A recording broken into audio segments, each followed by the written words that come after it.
Salut les amis, c'est Nico Genzi. Écoutez, aujourd'hui une nouvelle petite vidéo de la semaine, du samedi. Écoutez, après le soleil de Dubaï, la folie furieuse de l'endroit. Bon, j'ai pas partagé grand chose, mais j'ai fait une petite photo qui a bien plu.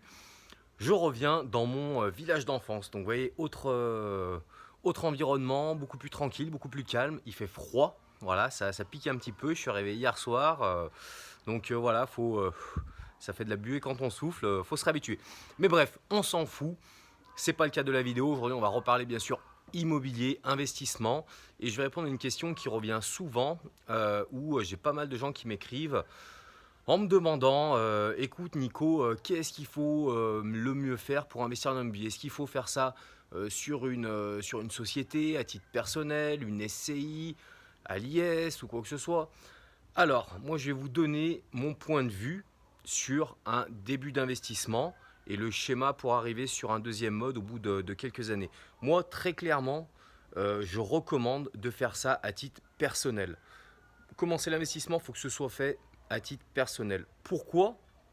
Parce qu'il faut envisager l'investissement immobilier comme un moyen de faire baisser son imposition. Car oui, on s'enrichit, vous gagnez plus d'argent si vous payez moins d'impôts. Alors clairement, c'est pas du cash, c'est pas du cash flow que vous rentrez dans votre poche, mais si vous baissez votre imposition grâce à l'investissement immobilier, vous vous enrichissez. Vous devenez plus riche de cet argent-là que vous ne donnez plus aux impôts. Et ça, très clairement, ça se fait très largement et très facilement par l'investissement à titre personnel. Alors à titre personnel, que ce soit en votre nom propre ou via une SCI à l'IR, c'est la même chose. Voilà, SCI à l'IR, c'est pour vous permettre de le faire avec une autre personne, une ou plusieurs autres personnes. Et ensuite, à la déclaration de cette SCI, ça remonte dans vos revenus particuliers. Donc c'est totalement la même chose que si vous le faisiez directement à titre personnel. Pardon. Donc, pourquoi vous allez baisser vos impôts grâce à l'investissement immobilier?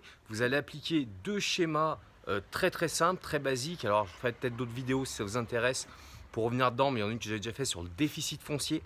Voilà, allez retrouver dans les vidéos de la chaîne YouTube la vidéo sur le déficit foncier. Mais déjà, tous les ans, vous pouvez baisser vos revenus généraux, donc du travail, vos revenus habituels via l'investissement immobilier par le déficit foncier. Voilà, donc c'est 10 200 ou 10 700 euros par an que vous pouvez déduire de vos revenus généraux.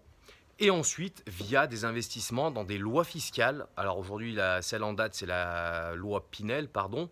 Donc bien sûr, je l'ai déjà fait aussi une vidéo là-dessus, pas la Pinel que vous achetez un promoteur, mais la Pinel que vous faites vous-même. Et là, très clairement, c'est hyper intéressant.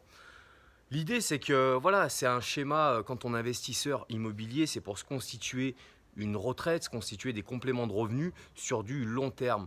Donc effectivement, pendant quelques années, c'est pas là que vous allez palper le plus, mais l'idée, et encore que vous pouvez palper pas mal, mais l'idée c'est vraiment aller à fond sur ce schéma-là pour baisser les revenus et finalement vous enrichir par l'amortissement du capital et en payant moins d'impôts. Donc voilà, vous couplez ces deux solutions-là et effectivement, au bout d'un certain temps, parce que ça demande effectivement sur chaque investissement à aller sur des investissements où il y a beaucoup de travaux à chaque fois pour faire le déficit foncier ou des investissements en Pinel qui demandent peut-être un peu plus de trésorerie parce qu'on est sur de la construction, donc un petit peu plus gros. Mais très clairement, voilà, c'est qu'au bout d'un certain nombre d'années, quand vous avez fait le tour de ça et que votre patrimoine a vraiment grossi de façon importante et que finalement l'amortissement du capital fait que vous êtes fiscalisé de plus en plus, qu'on peut à ce moment-là envisager de rentrer sur de l'investissement sur une société, rentrer son investissement sur une SAS type foncière, pourquoi pas, ou SCI à l'IS, why not? Mais pour commencer, très clairement, le régime au réel particulier est très très bien. S'il est fait intelligemment, c'est très très bien. Bon, aujourd'hui, j'ai des mecs qui m'écrivent, qui me disent ouais, Nico, là, moi, on m'a conseillé de monter une holding compagnie pour gérer mes quelques appartements. Ah, j'ai envie de dire, je vais pas dire le mot, mais bullshit quoi. Si c'est au début, ça sert à rien. Ça sert juste à avoir des structures qui vous coûtent de l'argent, parce que qui dit structure commerciale, ou du moins, même si c'est pas faire du commerce, mais détention par de la SARL, de la SAS, qui dit ça, dit expert comptable, dit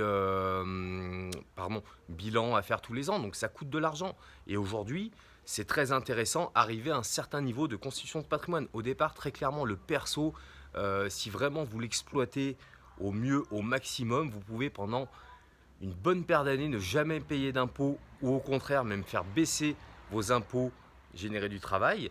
Et dans un deuxième temps, là, on réfléchira à passer un moment en structure parce qu'effectivement, on n'a plus le levier ou on n'a plus envie d'activer ce levier du déficit par des gros travaux, ce genre de choses. Et là, on peut rebasculer dans la société. Et après, on pourra voir dans d'autres vidéos, dans quelques temps, comment ramener ça dans la structure en minimisant l'aspect plus-value ou autre. Mais voilà. Très clairement, cette vidéo, je ne peux pas parler du statut LMNP ou LMP parce que très clairement, je n'ai jamais pratiqué à titre personnel et j'imagine que certains l'ont fait et vont me dire « Waouh, c'est génial en imposition ». Donc, n'hésitez pas en commentaire à me faire changer d'avis, enfin à me faire comprendre ce schéma-là parce que je ne l'ai pas fait à titre personnel.